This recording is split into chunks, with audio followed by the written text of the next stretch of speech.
You walk into a room filled with voices. One man is speaking nonsense, loud and proud, commanding attention. Another sits quietly in the corner, analyzing, calculating, thinking before every word. Guess who the crowd follows? Not the thinker, the loud one, the brash one, the one who seems certain even when he's wrong. And you ask yourself why? Why does the fool rise while the wise man waits in silence? This isn't just frustrating. It's a mirror of history. And no one understood this brutal paradox better than Machiavelli. Click subscribe to this channel to get more profound insights. This is not a story of intellect versus ignorance. This is a story of survival, of power, of optics. Machiavelli, the Renaissance master of political realism, saw something most of us still refuse to admit. In the game of power, being right is not enough. Thinking deeply is not enough. Being honest, virtuous, or even wise is not enough. Because power doesn't reward morality. It rewards perception. And perception is a game the so-called idiot often plays better than the wise. We like to believe that intelligence is the key to influence. That in a fair world, those who think clearly, who speak truthfully, who act with integrity will lead. But Machiavelli lived in the real world. A world where the clever fool outmaneuvers the cautious sage. A world where simple lies beat complex truths. A world where confidence, even if misplaced, can dominate competence. And so he asked the question most fear to ask: what if the appearance of wisdom is more valuable than wisdom itself? Think about the people throughout history who rose to power. Not just kings and emperors, but CEOs, politicians, cult leaders. How many of them were truly wise? And how many were masters of manipulation, performance, charisma? The fool who knows how to entertain, how to flatter, how to stir a crowd, he becomes untouchable. Because while the wise man debates nuance, the fool gives certainty. And people, Machiavelli knew, crave certainty more than truth. Now here's where it gets darker. The wise often hesitate. They reflect. They see complexity. They sense consequences. But in politics, hesitation is weakness. Doubt is fatal. The fool doesn't doubt. He charges forward. He speaks in absolutes. He gives people what they want to hear, not what they need. And in doing so, he takes the space the wise man left empty. He fills the vacuum, and suddenly the fool is king.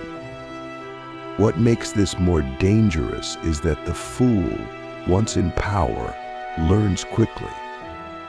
He surrounds himself not with the wise, but with loyalists. People who won't challenge him. People who applaud his nonsense. And now the fool becomes a ruler, protected by a wall of enablers. The wise? They watch from the outside, muttering about how things should be.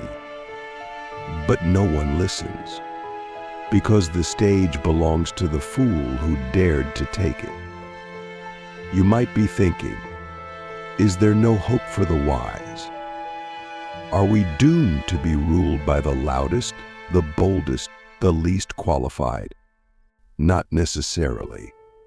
But we must understand the battlefield. Wisdom must adapt. It must learn to speak the language of the crowd without losing its soul. It must learn to act with confidence, not just think with clarity. Because in a world shaped by perception, silence is not virtue, it's surrender. Machiavelli never said the wise should become fools. He said they must understand the game. And the game isn't fair. It never has been. It rewards those who are willing to bend the rules, to use illusion, to tap into primal instincts. The fool wins because he doesn't play by the rules of reason. He plays by the rules of fear, desire, and spectacle. And until the wise learn to navigate that terrain, they will keep losing. There's a brutal honesty in this.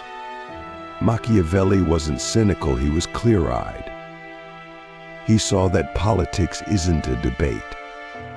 It's theater. It's not about being right. It's about being believed. And belief is emotional, not logical. The fool who understands this can outmaneuver the thinker who doesn't. Because people don't follow the best ideas. They follow the best performance of certainty. Now here's the question that cuts to the bone. Do you want to be respected or followed? Because the two are not the same. The wise are often respected in private, but ignored in public. The fool is mocked behind closed doors, but followed in the streets. Which one are you becoming? Which one are you willing to be? And let's not pretend this only happens in politics. It happens in your workplace, in your school, in your community. Have you ever held back a good idea because you weren't sure how it would be received, only to watch someone else say something shallow but say it boldly and get all the credit? That's the Machiavellian paradox. The loud fool wins not because he's better, but because he's bolder. So what do? Do we abandon wisdom? Do we all become performers, manipulators, liars? No, but we must stop pretending that truth speaks for itself. It doesn't. It needs a voice. It needs courage. It needs strategy. The wise must become warriors of clarity, not monks of contemplation. They must learn to speak plainly, to move quickly, to lead visibly. Because if they don't, the fools will. And here's the irony that Machiavelli would appreciate most. The fool may rise quickly, but he often falls just as fast. Because his power is built on illusion, and illusions crack. But the wise, if they endure, can build something lasting, something real. But only if they survive long enough to outlast the spectacle. And that means playing the game without becoming the game. Ask yourself, where have you hesitated when you should have acted? Where have you stayed silent while fools seized the moment? Where have you told yourself that being right was enough, and then watched someone bolder take the lead? These are not regrets. They are revelations. They show you where your wisdom needs to grow teeth. Because raw intelligence is not enough. Ethics are not enough. Thoughtfulness is not enough. In a world of noise, the wise must learn to roar not to destroy, but to defend. Not to manipulate, but to magnetize. Not to fool, but to lead. Because true leadership means not just having the right ideas, but making people believe in them. And belief, Machiavelli knew, is not built in silence. It's built in story, in spectacle, in striking moments that burn into memory. This is why the fool wins. He creates moments. He creates emotion. He becomes unforgettable. So the wise must do the same, not by becoming foolish, but by becoming unforgettable in their own way. If through courage, through clarity, through presence. So here's your challenge. What are you doing to make your wisdom visible?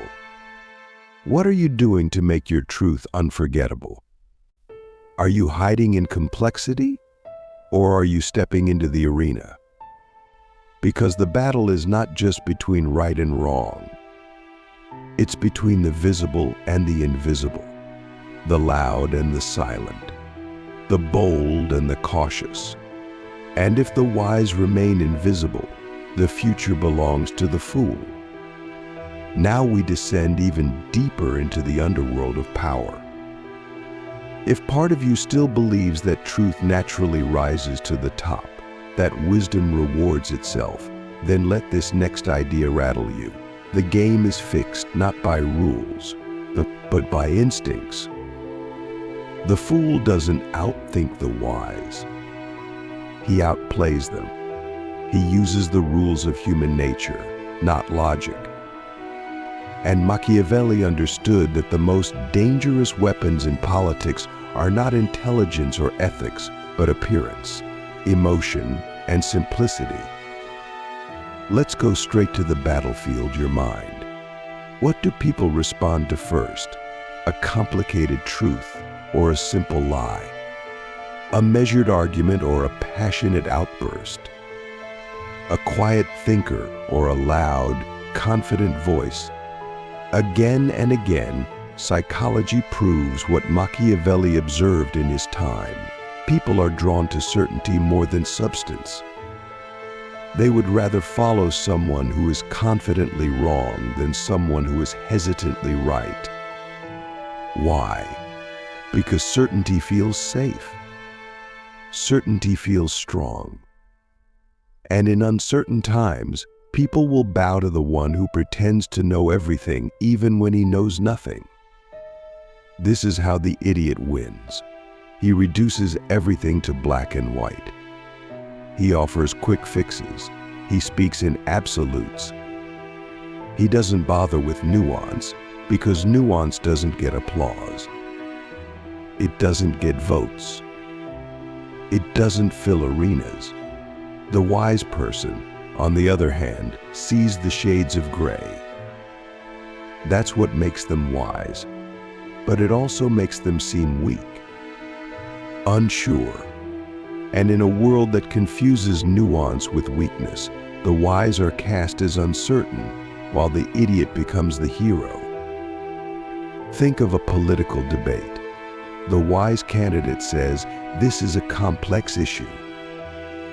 There are economic variables, social implications, historical context," and the crowd's eyes glaze over. Then the fool steps up and says, "The problem is simple. I will fix it. Trust me." The crowd erupts, not because he's right, but because he makes them feel good. Machiavelli saw this centuries ago. He warned us, people don't want to be taught. They want to be led. And leading is not about delivering truth, it's about delivering belief. And this takes us to one of Machiavelli's most controversial ideas. It is better to be feared than loved, if you cannot be both. Why? Because fear is immediate. Fear is visceral. Fear silences critics and rallies the weak. The idiot knows this instinctively. He doesn't try to earn respect through wisdom, he demands loyalty through dominance. He leverages fear of the other, fear of change, fear of failure.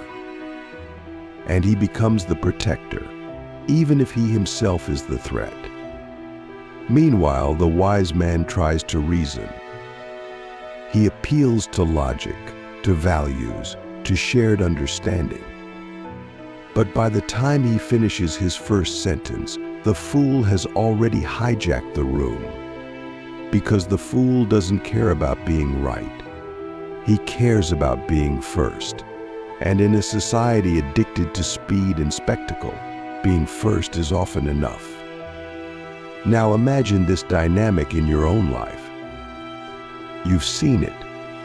The loud coworker who climbs the ladder while others do the work.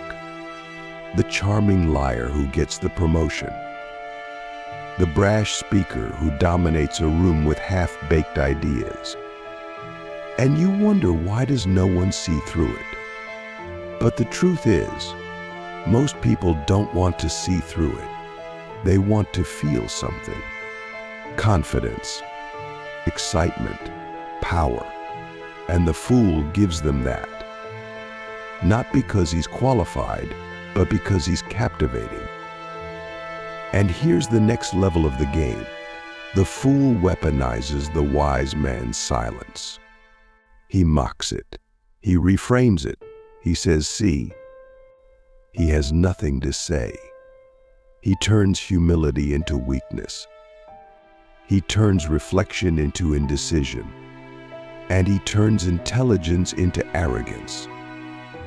Because he knows that the crowd doesn't understand wisdom's quiet voice. So he drowns it out. And once the crowd laughs, the battle is over.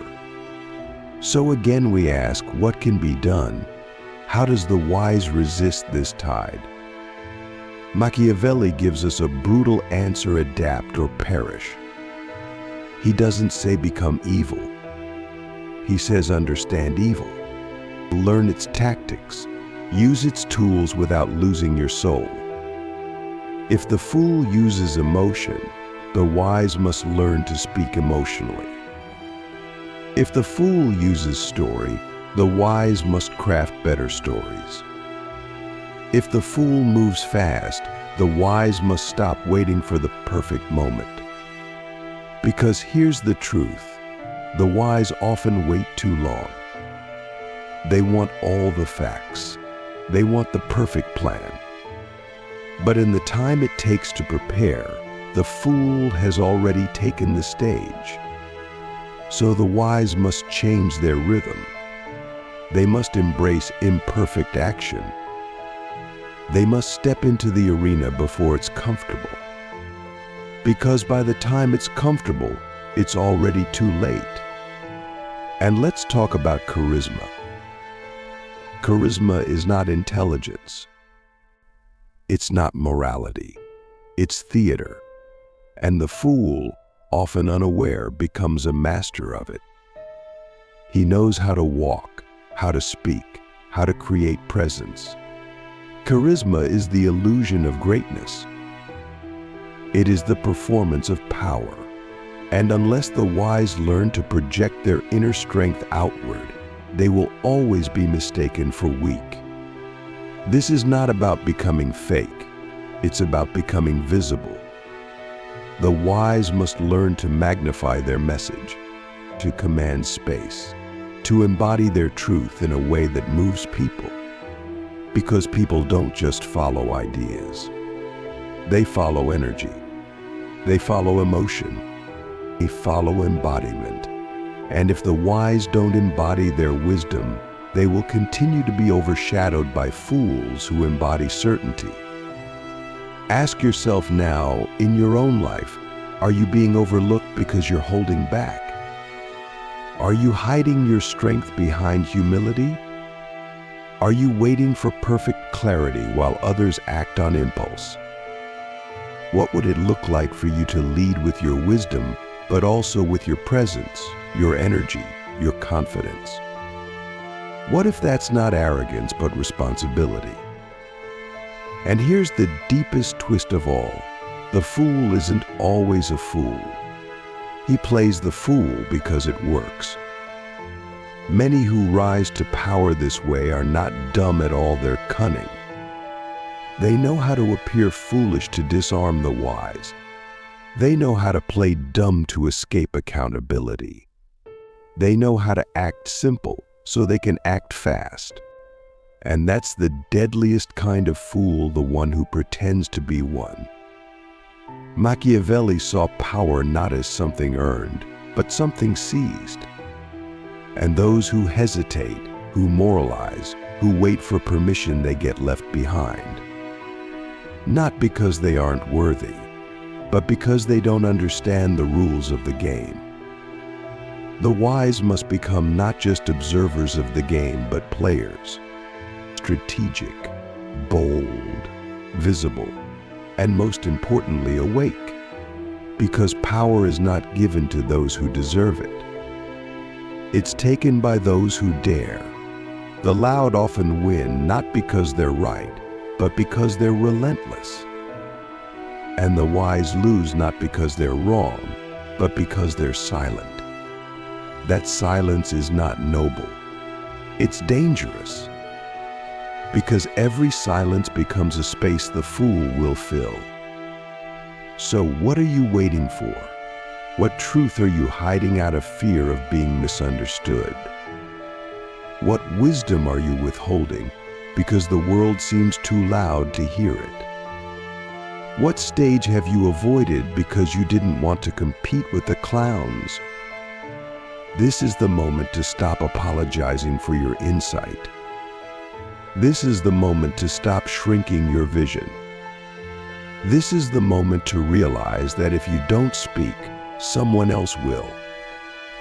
And if that someone is a fool, then your silence is not just a personal loss, it's a public danger. Now we arrive at the final battlefield, not of politics, not of history, but of self. Because this Machiavellian paradox isn't just playing out on world stages. It's happening inside us every day. The war between wisdom and idiocy is not just out there, it's within. Every time we shrink from discomfort, every time we choose silence over truth, every time we let someone else dominate the space because they're louder, we're letting the fool win. Not because he's smarter, but because he's willing to do what the wise are too dignified or too afraid to do. Machiavelli's genius wasn't in just exposing the ugly realities of power, but it was in forcing us to confront a deeper question. Do we want to live in a world shaped by those who act or by those who think? Because if the thinkers refuse to act, the actors will shape the world. And they will shape it in their image, not with depth, not with vision, but with performance, with manipulation, with impulse. And the price of that? It's not just bad leadership, it's the decay of truth itself. Let's be brutally honest. The wise often lose because they believe their ideas speak for themselves. But Machiavelli would laugh at that. The ideas don't speak, people do. Influence doesn't come from depth alone, it comes from direction, from momentum, from visibility. The wise must stop treating wisdom like a secret and start treating it like a fire. Something that must be carried, protected, and most importantly, shared. But here's the catch. Sharing wisdom requires more than speaking. It requires strategy. Machiavelli's entire philosophy hinges on one painful truth. Human nature is not rational. It's emotional. We don't follow the best arguments. We follow the most compelling stories. We don't support the most qualified, we support the most relatable. And the fool, for all his flaws, understands this on an instinctive level. He doesn't try to elevate the crowd, he lowers himself to their level. And in doing so, he becomes one of them. The wise, meanwhile, often try to pull people upward. They speak like teachers. They offer complexity. They ask you to think harder, to feel deeper, to see beyond the surface. But that's hard. And most people don't want hard. They want easy. They want fast. They want someone to tell them what's true, not ask them to discover it. And so they follow the fool not because he's better, but because he's simpler. So if you're wise, if you actually care about truth, about justice, about clarity, then you must adapt.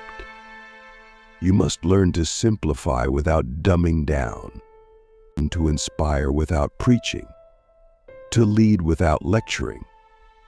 Because the world doesn't need more thinkers in hiding. It needs thinkers who can step into the noise and still speak clearly, who can turn insight into impact, who can be as bold with truth as the fool is with illusion. And yes, that means getting uncomfortable. It means learning to speak in public, to tell stories, to take attention, to use media, narrative, and even spectacle not to deceive, but to awaken. Because if the fool can rouse people with lies, imagine what the wise could do with truth if only they had the courage to be seen. But it's not just about charisma. It's about mastering the psychology of power. Machiavelli knew that the crowd is not evil, but it is afraid. People follow strength because they fear weakness. They follow certainty because they fear chaos. So the wise must become a source of stability, not just wisdom. They must present not only ideas, but answers. Not only critique, but clarity. Not only mind, but spine. Ask yourself, in your life, who are you leading? And how? Are you inspiring confidence or just offering commentary? Are you showing people how to think or just telling them what's wrong? Because the fool doesn't wait for permission to lead. He steps up, he takes control, and people, desperate for direction, follow him even into disaster. The wise must stop waiting. Start claiming space, not for ego, but for responsibility. And let's go even deeper. The wise often sabotage themselves emotionally. They hold guilt about power. They associate influence with vanity. They fear becoming what they hate. But here's the truth. Power is not evil. It's neutral. It becomes what you make of it. The problem isn't that fools seek power. The problem is that the wise avoid it. And in doing so, they leave the world vulnerable to manipulation, to recklessness, to chaos disguised as leadership. So if you're serious about changing the world, or even just changing your community, your company, your family, you must make peace with power. You must learn to wield it with integrity, or to pursue it with intention, because otherwise it will be taken by those who use it recklessly. And once they have it, they don't give it back. This is your moment of awakening. What are you doing with your voice? What are you doing with your mind? Are you burying your wisdom in silence, waiting for the perfect moment? Or are you stepping up, imperfect but present, ready to lead with truth even in the face of noise? Because here's the final Machiavellian twist: the fool wins, not because he's powerful, but because the wise refuse to rise. And that refusal is not humility. It's negligence. It's fear dressed up as virtue. It's the lie that says, if I just stay quiet, the truth will win. No, it won't. Not unless you fight for it. Not unless you speak it. Not unless you live it. So we end where we began, with a brutal truth and a choice. Idiots outsmart the wise, not because they are smarter, but because they are louder, bolder, more willing to act. But that tide can turn if the wise wake up, if they stop waiting, if they stop apologizing for their depth, their insight, their perspective. The world doesn't need more fools with microphones. It needs more sages with megaphones. You're not here to blend in. You are here to break the silence, to disrupt the noise with clarity. You outshine the fool, not with arrogance, but with presence. to outmaneuver not with tricks, but with vision. To lead not because it's easy, but because it's necessary. So pick up your wisdom, sharpen it, speak it, shape it into something the world can follow. Because if not you, then who?